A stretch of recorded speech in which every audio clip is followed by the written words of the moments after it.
हरे कृष्ण। पुरुषोत्तम मास महात्मा कथा की इस पावन श्रृंखला में आप सभी भक्तों का स्वागत है। पिछले अध्याय में आपने सुना था कि एक निर्धन ब्राह्मण की भक्ति से भगवान श्री हरि स्वयं प्रकट हो गए थे और भगवान ने प्रसन्न होकर कहा, हे भक्त, मांगो, क्या वरदान चाहते हो। लेकिन क्या उस ब्राह्मण ने धन और वैभव मांगा या फिर मांगी केवल भगवान की भक्ति। राजा परीक्षित यह सुनकर अत्यंत उत्सुक हो उठे थे। तब श्री सुखदेव जी बोले, हे राजन, अब सुनिए आगे की अद्भुत कथा। भगवान श्री हरि के दिव्य रूप को देखकर वह निर्धन ब्राह्मण आंखों में आंसू लेकर भूमि पर गिर पड़ा।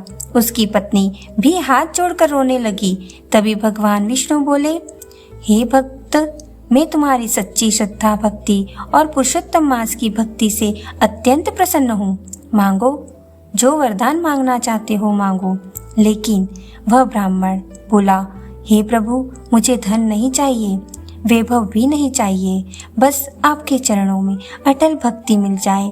ब्राह्मण की यह बात सुनकर भगवान श्री हरि अत्यंत प्रसन्न हो गए।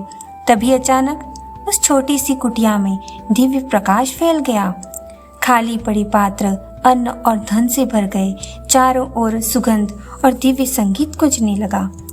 भगवान बोले, हे भक्त, जहाँ सच्ची भक्ति होती है वहाँ मैं स्वयं निवास करता हूँ। इतना कहकर भगवान श्री हरि अंतर ध्यान हो गए। लेकिन क्या उस ब्राह्मण का जीवन अब पूरी तरह बदल चुका था? और गांव वालों ने जब यह चमत्कार देखा तो क्या हुआ?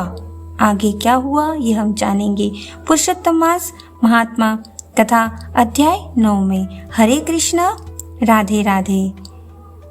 पुरुषोत्तम भगवान की जय।